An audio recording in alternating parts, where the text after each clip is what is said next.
त्याची बॉडी भारी आहे, तो बॉडी भारी बनवले त्याने, पण त्याची हाईट ना छोटी आहे म्हणूनच त्याची बॉडी भारी बनले.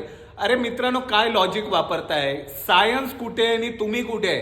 का तो जिमला वर्कआउट करत नाही का? तो जिमला प्रॉपर जात नाही का? तो मेहनत करत नाही की तो डाएट त्याची प्रॉपर ठेवत नाही? अरे तुम्ही पण ना बोलताना प्रत्येक गोष्ट विचार करून बोलत जावा. मग एवढंच जर आहे, मग तुम्ही आजपर्यंत का नाही बॉडी बनवली? पहिली गोष्ट म्हणजे ना, तुमच्या पुढे सायन्स पण फेल होतं, कारण तुमची जी विचार करण्याची क्षमता आहे ना ती सायन्सच्या पुढची आहे.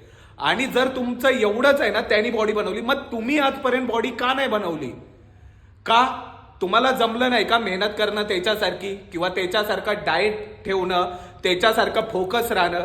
तुम्हाला नाही जमलं म्हणून तुमची बॉडी नाही बनली. नाहीतर ना मित्रांनो, कोणी असो, हाईट छोटी असो मोठी असो, काही फरक पडत नाही. इथे आलं ना की सगळ्यांना घासायलाच लागते, त्याशिवाय बॉडी बनत नाही. आणि घासण्यासोबतच ना तुम्हाला तुमची क्लीन डाएट ठेवणं इम्पॉर्टंट असतं. आणि त्यामध्ये ना तुम्ही हाईटचा संबंध जोडू नका. उगाच म्हणजे ना, जो मेहनत करतोय माणूस त्याला नावं ठेवायचीच कशाला? आपल्यात आहे ना, आपण करून दाखवायचं. बोलून लोकांसमोर तोंडाची हवा सोडत बसायची नाही. वाटलं ना आपल्याला करून दाखवायचं, तो करून दाखवतोय ना, त्याच्यात आहे दम, तुमच्यात आहे, तुम्ही पण करून दाखवा.